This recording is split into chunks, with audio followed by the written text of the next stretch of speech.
Welcome to the Sober and Happy podcast. My name is Tim, and I will be your host. The goal of this podcast is to take you through my journey of getting sober, how I've overcome the difficult challenges that I've faced along the way, and how I've gone from a life of simply just being sober to a life where I'm both sober and happy.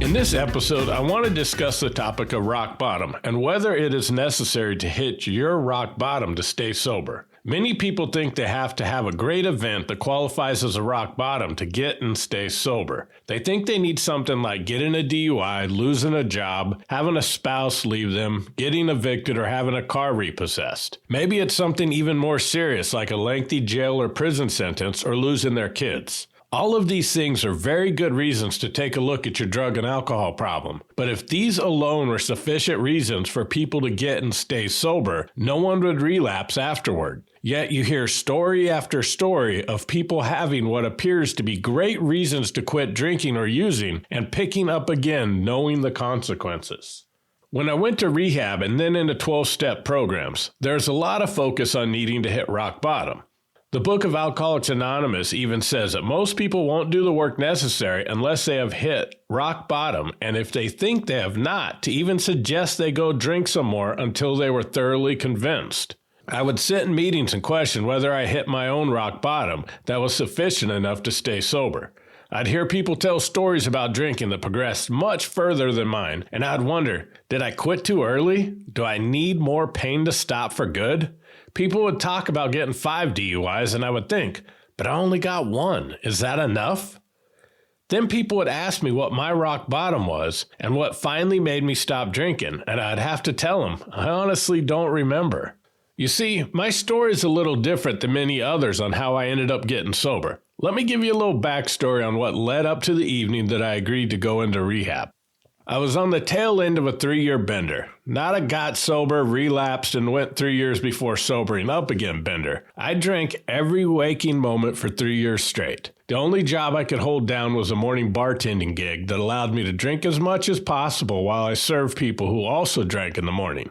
My daily goal for each day was to get as drunk as possible before my shift was up and make enough tip money for a bottle, 2 packs of cigarettes, and gas to make it back to the bar the next day. If I didn't reach that goal, I begged, borrowed, and stole to get my daily fix.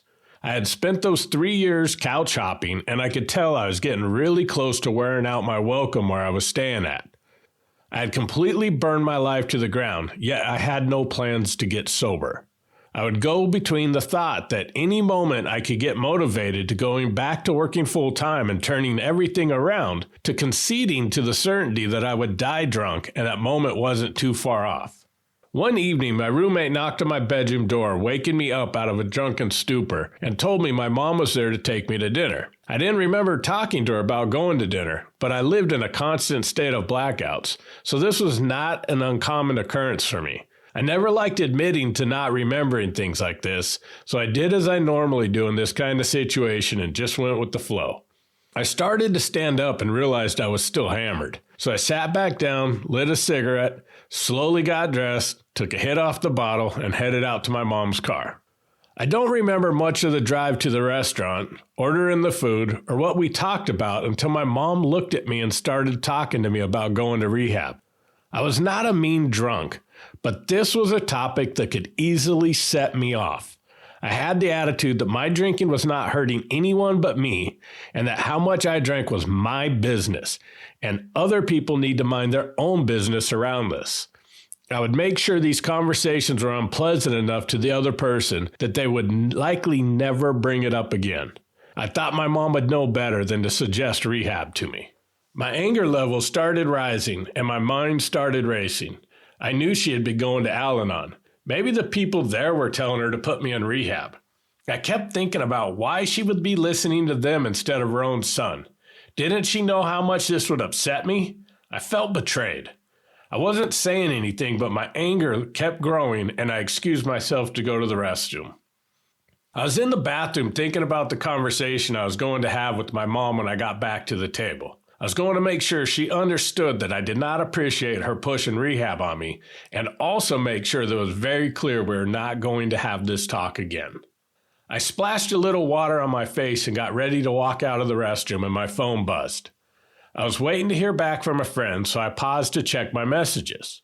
Right below his text, I see the last text from my mom that said, "I'm so proud of you. I'll pick you up later."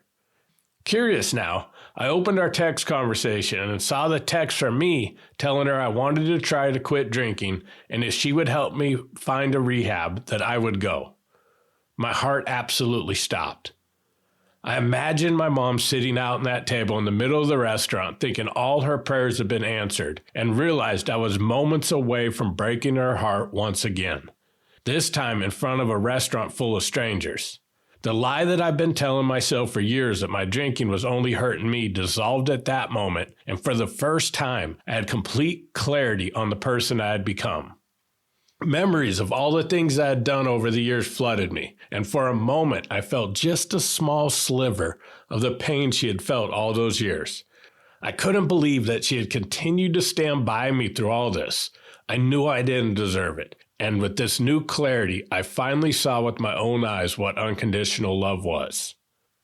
I walked out of that restroom as a completely different person. I didn't know if I was going to be able to quit drinking, but I knew I was ready to try.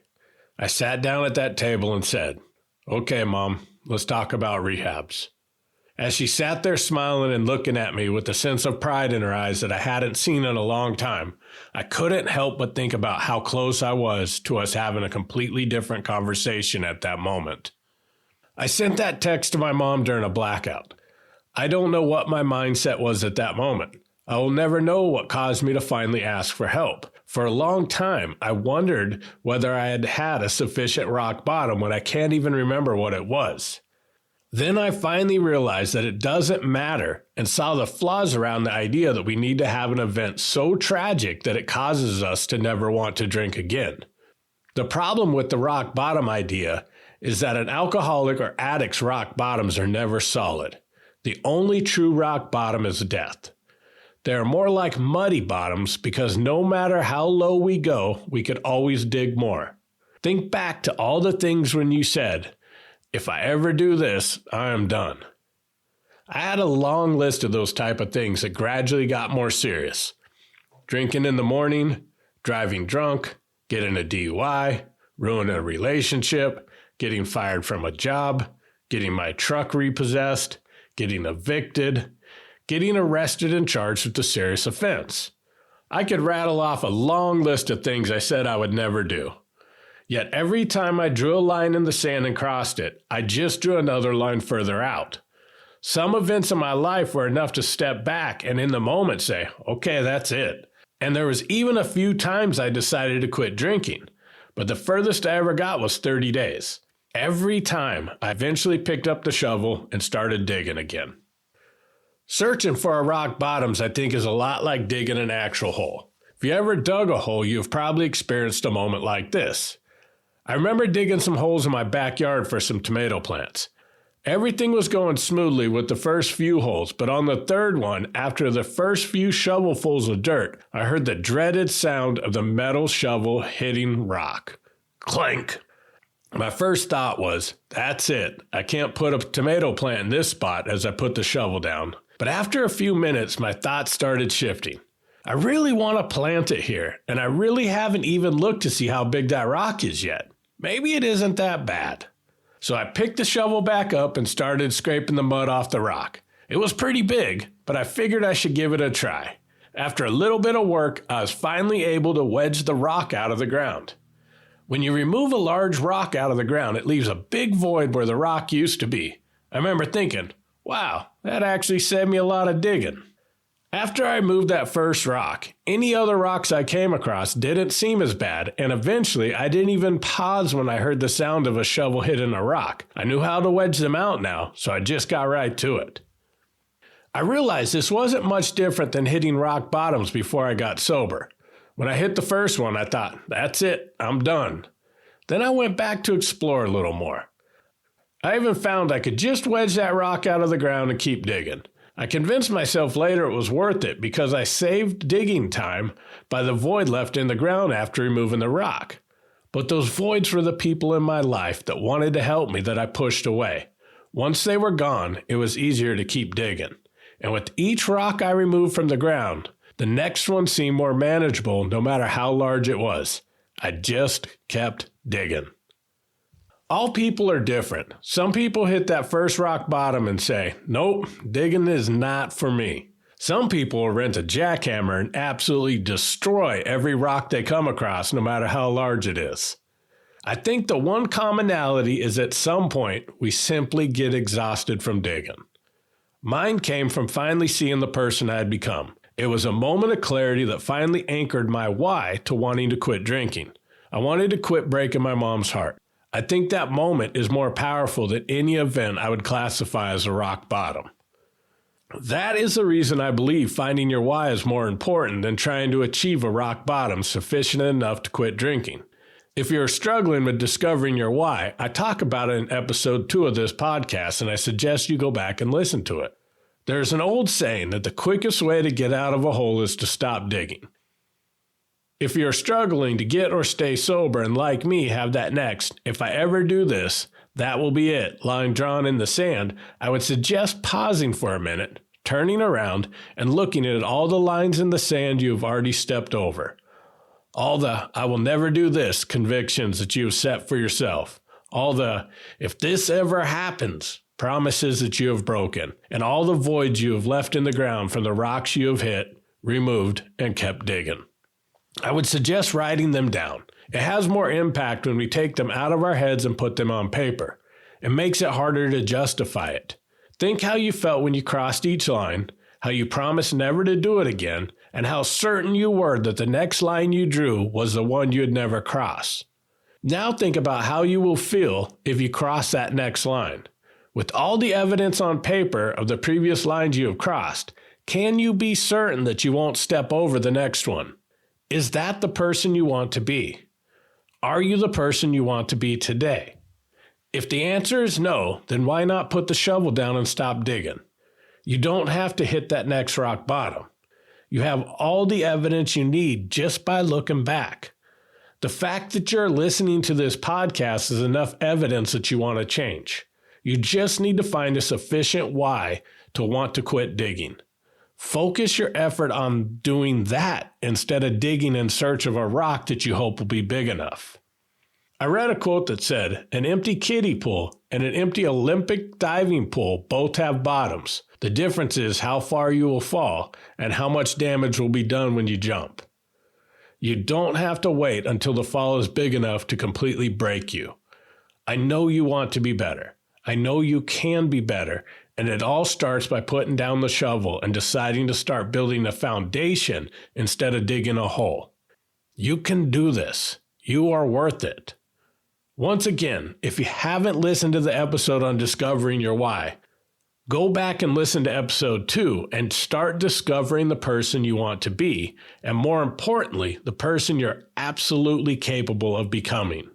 I hope you have found this episode helpful. If you did, please share it with someone else that you think it may help. I'm doing this because I know a lot of people are struggling in their recovery, and I want to help as many people as I can, and that is only possible with your help. And if you're enjoying this podcast, please also like, subscribe, and leave me a review. When you do that, it helps my podcast become more accessible to others so that more people could join us on this amazing journey. New episodes come out each Friday, so I look forward to connecting with you next week. And as always, thank you so much for listening and keep living sober and happy.